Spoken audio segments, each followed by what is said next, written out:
Và một điểm rất đặc biệt là hai cái port này có thể mở ra hai bên và để lộ ma trận bên trong nha các bạn.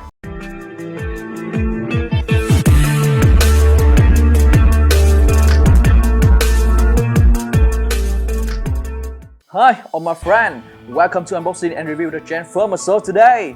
Hi, xin chào tất cả các bạn. Chào mừng tất cả các bạn đến với show unbox review Transformer của mình ngày hôm nay nha. Và hôm nay trước mặt mình đây là MBM 12, một sản phẩm mới nhất trong dòng MBM, Optimus Prime đến từ phim Bumblebee. Trước khi vào review mình cũng đánh giá sơ một chút xíu về cái hộp ha. Rồi, đây là một cái hộp truyền thống của dòng MBM luôn.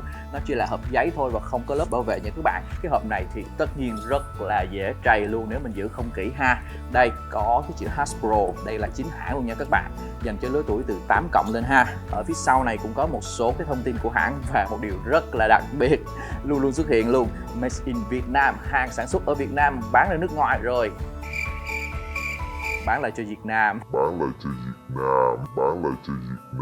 What? Rồi vậy ha. Bây giờ mình sẽ đi ngay vào phần unbox nha. Let's go.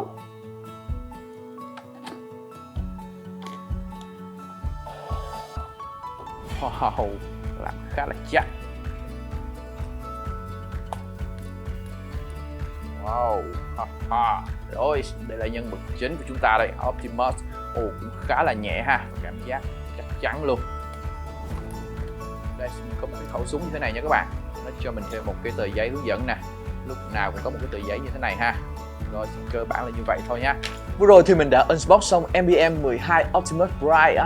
Tất cả những phần có trong box thì mình để trên bàn nha. Đây là nhân vật chính ha. Mình có một khẩu súng đi kèm, một cuốn sách hướng dẫn. Chỉ như vậy thôi nhá. Có lẽ sẽ không cần nói nhiều về nguồn gốc nhân vật quá nổi tiếng ở trước mặt mình đây, mà hôm nay trước khi vào review mình muốn nói về Optimus Prime của dòng MBM để chúng ta có những tâm lý khách quan nhất khi xem review nha. Là dòng mô hình dành cho các bạn từ 8 tuổi trở lên. Đây là một cái độ tuổi khá là nhỏ và thực sự là một áp lực với Hasbro vì phải tuân thủ rất là nhiều biện pháp an toàn cũng như chất liệu. Vì vậy khi nhìn nhận và đánh giá dòng MBM chúng ta phải rất là khó để so sánh với các hãng khác, nhất là với các hãng 3RD nha.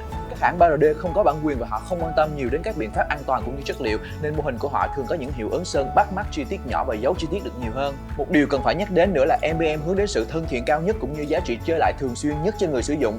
Vì vậy nên cách thiết kế mọi thứ phải làm sao cho bền chắc nhất và giữ được độ đẹp nhất trong rất là nhiều lần chơi, đi kèm với một mức giá thường là không thấp nha.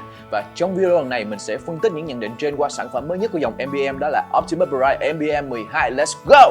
Về tổng thể cơ bản nhìn vào là biết ngay là đây là Optimus Prime đến từ phim Bumblebee nha. Và ngay từ khi unbox ra thì nó tạo cho mình một cái cảm tình rất là nhiều luôn. Với chiều cao thực tế của Optimus Prime 17 feet tương đương 5,18m, Bumblebee 11 feet tương đương với 3,53m, nghĩa là Optimus Prime sẽ cao hơn Bumblebee 1,65m. Với chiều cao 26cm của MBM 12 thực sự rất khó tìm một sản phẩm có sẵn trong cùng phim để đứng chung hợp scale nha. Nhưng rất may chúng ta có BTC02 cao 17cm. Đây các bạn xem nhé, đứng chung khá là hợp về tỷ lệ ha. Tuy nhiên đây là một thiết kế có phần phi tỷ lệ với chính bản thân của MBM 12. Mình sẽ phân tích tiếp theo nha. Ở đây mình sẽ lấy Optimus Prime DUX của 3RO làm tiêu chuẩn về tỷ lệ, vì không transform được nên tỷ lệ rất là tốt nha. Các bạn có thể thấy MBM 12 phần ngực có phần hơi to nè, hai cánh tay bên dưới cũng to hơn do ảnh hưởng của transform và đặc biệt là dài đến tận đỉnh đầu gối nha các bạn. Trong khi đó hai cánh tay của Optimus DUX chỉ tới khoảng giữa đùi thôi. Việc này không thể đổ lỗi cho transform được vì có rất nhiều mô hình có thể transform được nhưng tỷ lệ rất tốt, ví dụ như là F09 nha. Có một sự thật rằng đã xuất hiện một bộ upgrade kit đến từ DNA là DK27 khắc phục được một số lỗi về tỷ lệ chi tiết, thậm chí là gia tăng biên độ cử động cho MBM 12 và quan trọng là vẫn transform được nha các bạn.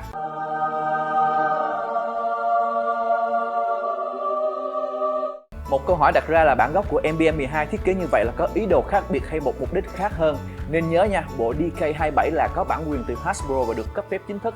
Vì vậy, để có một phiên bản hoàn chỉnh hơn, chúng ta sẽ bỏ ra một chi phí không hề nhỏ cho một mô hình không hề lớn như thế này ha. Cảm giác cầm nắm ban đầu của MBM 12 là sự chắc chắn và không hề một chút lỏng lẻo nha các bạn, và tạo ra cảm giác rất là yên tâm. Nhựa dày và chắc chắn nha, và đa số là nhựa ABS nên cầm thấy khá nhẹ tay ha các bạn. Về chất liệu bề mặt, chất liệu nhựa nguyên màu và nhựa được phủ sơn khá kỹ càng, bề mặt mịn màng và cho cảm giác thân thiện nha. Cụ thể hơn thì mình sẽ nói ở phần review chi tiết nhé. Về phần đầu thiết kế tương đối bám phim, tuy nhiên về tỷ lệ có vẻ hơi bị hẹp nên phần đầu cảm giác nó bị dài nha các bạn. chi tiết làm rất là tốt, nhất là các chi tiết rất là nhỏ ở xung quanh trong cái hốc mắt này các bạn, làm cực kỳ tinh luôn. Phần mặt nạ cũng có chi tiết khá tốt, sơn rải kim loại và có battle dam nhẹ nha. Phần tai được thiết kế khá là hay, đó là một màu xanh nhạt hơn màu xanh của toàn bộ phần đầu nha, và làm bằng nhựa dẻo. Đây là kết quả của một ý đồ an toàn cho thiết kế nha các bạn, vì phần này khá là mỏng, nếu làm bằng nhựa cứng sẽ dễ gãy và gây va chạm khá là đau tay ha. Phần sau đầu này được làm bằng nhựa xanh, có thể xuyên sáng nha các bạn. Khi các bạn dùng đèn chiếu vào thì ánh sáng phần mắt trước nó sẽ sáng lên ha. Bây giờ mình sẽ ốp đèn mình chiếu cho các bạn xem nha. Và giá mình được tích hợp một phần led trong này thì mình sẽ thích hơn nha các bạn. Phần này làm chi tiết khá là tốt, tuy nhiên xuất hiện một con ốc vít ở chính giữa nha, làm giảm cái vẻ đẹp đi. Về khớp đầu, đây là một cái khớp đĩa có thể xoay được 360 độ nha các bạn, và rất là chắc chắn ha. Và vì là khớp đĩa nên không thể lắc qua phải hay lắc qua trái, cũng không ngửa ra sau được. Và mình chỉ có một cái khớp phụ để có thể gập đầu xuống một chút thôi. Giá mà có thể cho mình ở đây một cái khớp cầu thì mình thấy nó sẽ tốt hơn nha các bạn. Tiếp theo là về phần thân. Phần thân là một trong những phần mình thích nhất ở MBM 12. Phần vai có phần nhựa xám và được làm battle khá tốt, các chi tiết khá sắc nét và tinh, nhất là các vị trí ở dưới cổ này nha các bạn. Tuy nhiên các vị trí này nếu được sơn màu đỏ thì mình sẽ thấy sát phim hơn nha. Phần ngực phía trước có hai phần giáp ngực, tỷ lệ có phần hơi to nhưng mình cũng rất là thích chi tiết này. Phần kính xe là phần nhựa trong xanh rất là đẹp ha, vì là nhựa tốt nên bề mặt cực kỳ mịn luôn, và đặc biệt là nguyên một cái part này là một cái nhựa xanh trong nha các bạn, và được phủ sơn lên ha. Cái phần màu đỏ này là phủ sơn trực tiếp lên cái phần part màu xanh, và phải nói mình rất là thích cái chi tiết chỗ này luôn, nó rất là đẹp. Tiếp theo thì hai cái part này có thể kéo ra ngoài và tạo ra một cái khoảng cách như thế này nha các bạn. Đây các bạn xem nhé. Cái này thì mình nghĩ khi mà mình lấy đèn chiếu từ trên xuống hoặc chiếu từ dưới lên, nó sẽ tạo ra cái hiệu ứng là sáng cái phần ngực này lên nha các bạn. Bây giờ mình sẽ ốp đèn mình chiếu thử cho các bạn xem nha. Và một điểm rất đặc biệt là hai cái port này có thể mở ra hai bên và để lộ ma trận bên trong nha các bạn. Và chi tiết bên trong ngực này tuy không được sơn nhưng nhìn hài hòa trong tổng thể và tạo cái thị giác rất là tốt ha. Ma trận có thể tháo ra được, và đây là chi tiết die cast nha. Và được sơn nhấn vàng, cái lõi năng lượng xanh khá là đẹp ha. Mình thải xuống nghe ken ken rồi các bạn. Đó, cực kỳ chắc luôn. Phần eo bên dưới chi tiết bám sát phim, rất nhiều detail nhỏ được đúc rất sắc bén nha các bạn. Và những chi tiết màu đỏ được sơn trực tiếp lên nhựa nè, cũng bám sát phim, bề mặt cực kỳ mịn màng luôn.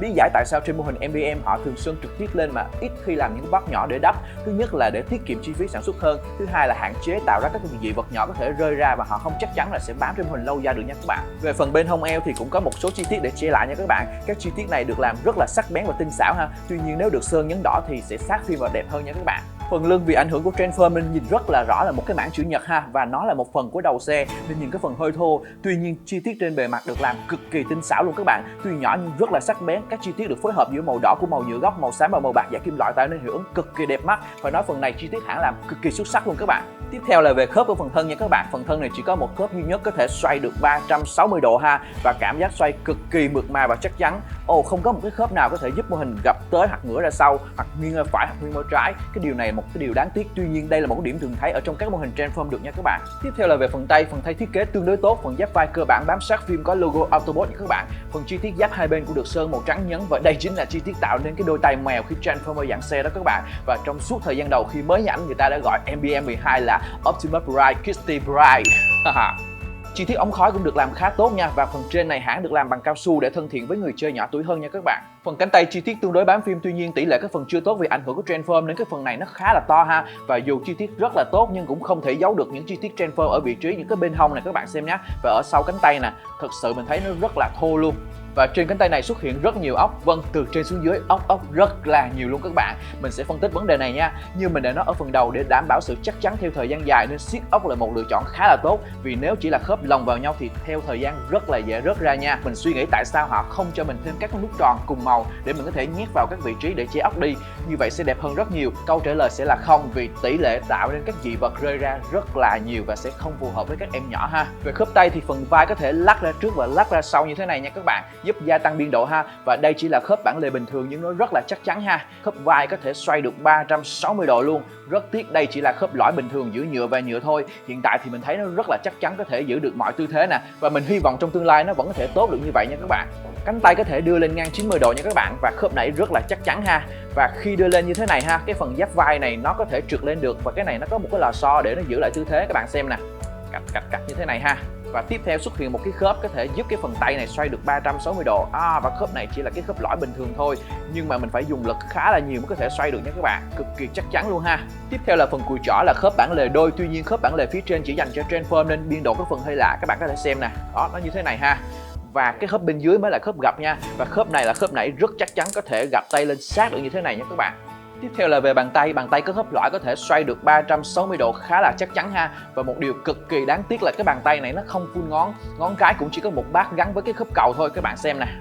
Và thậm chí nó chỉ là một cái ngón tay cố định thôi các bạn. Tuy ngón trỏ được tách ra nhưng vẫn y chang ba ngón còn lại nha các bạn. Nghĩa là MBM 12 chỉ có thể dùng nắm đấm cầm súng chứ không chuyển ngón tay được nha các bạn. Đây là một điều đáng tiếc nhưng sẽ được giải quyết khi các bạn mua cái bộ Upright Kids DK27 nha các bạn.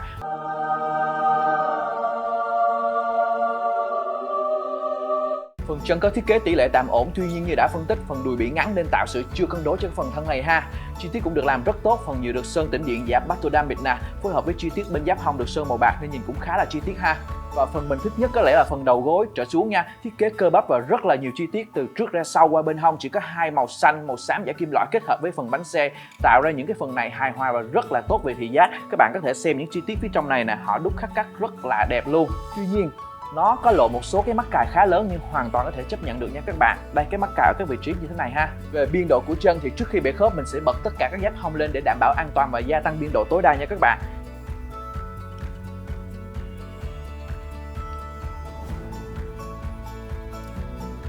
Về biên độ đá ngang thì có thể đá lên được 90 độ nha, và khớp nãy rất là chắc chắn ha.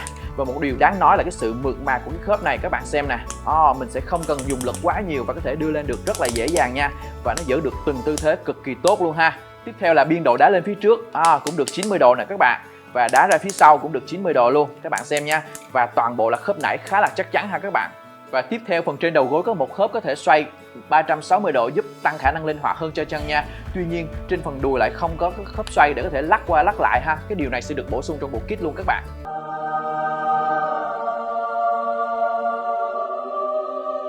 Khớp đầu gối thì chỉ là khớp bản lề đơn thôi nha các bạn, và khớp nãy rất chắc chắn ha, có thể gập chân được 90 độ như thế này ha.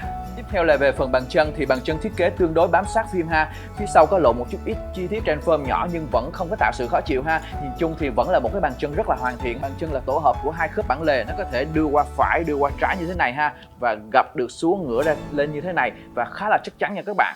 Và bàn chân này không cái khớp xoay qua xoay lại như thế này nha các bạn, thì một điểm đáng tiếc ha. Tiếp theo là phần phân bố kim loại. Trên MBM 12 đa phần là nhựa ABS nha, và nhựa cứng rất là tốt, có chi tiết kim loại là ma trận đi kèm ở trong ngực. Chút xíu nữa mình sẽ chuyển sang transform ở dạng xe và xem có chi tiết ẩn nào và còn kim loại hay không nha. Về phụ kiện thì mình chỉ có một cái khẩu súng như thế này ha, cái màu nhựa nguyên khối được đúc cũng tương đối thôi.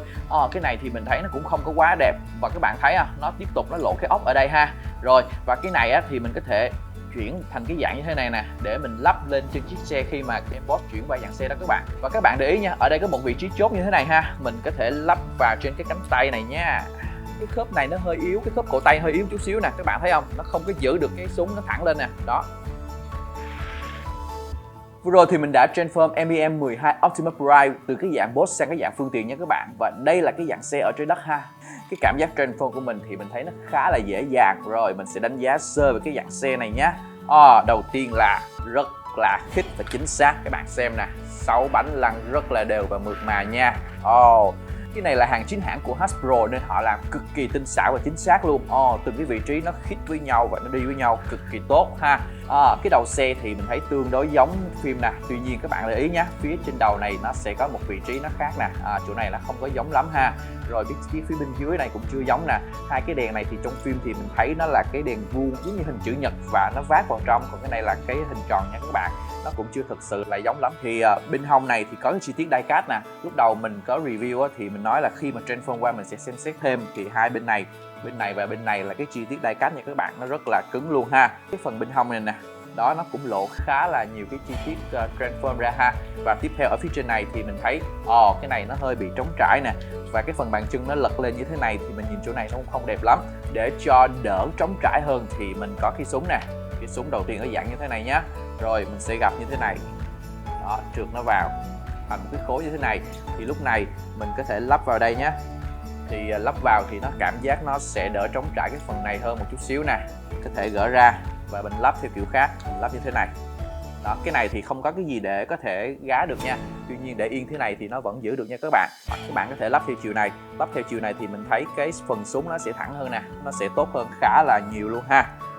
Một điểm tiếp theo đây là hệ quả của cái port ở trên vai đó. thì lúc này nó sẽ xuất hiện hai cái vị trí này. Đây là cái hình tượng luôn luôn được chế me, các bạn có thấy giống con mèo không? Hai cái lỗ tai mèo Kitty nè. Đó, rồi ok.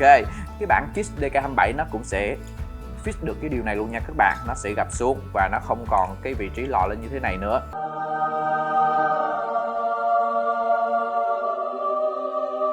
Vừa rồi thì mình đã unbox và review xong cho các bạn xem MBM 12 Optimus Prime. Kết luận lại một chút xíu nha, MBM 12 thật sự cho mình một cảm tình rất là lớn, dù còn tồn đọng một số yếu tố về tỷ lệ, về giá tiền khi phải nâng cấp kit để tốt hơn và có nhiều điểm chưa hoàn thiện. Tuy nhiên MBM 12 với cách thiết kế và phối màu đã tạo ra một nét rất khác biệt mà những mô hình khác không có được. Đây có lẽ là một mô hình Optimus Prime mà khi chơi mình hoàn toàn có thể an tâm về chất lượng của nó. Các bạn thấy sao hãy cho mình biết với phần comment nha. Nếu thích hãy cho mình một like, một share, bấm nút subscribe và bấm nút chuông để đừng bỏ qua những video clip tiếp theo của mình. Và bây giờ nán lại một chút xíu, đi ngay vào phần số in nha. Let's go.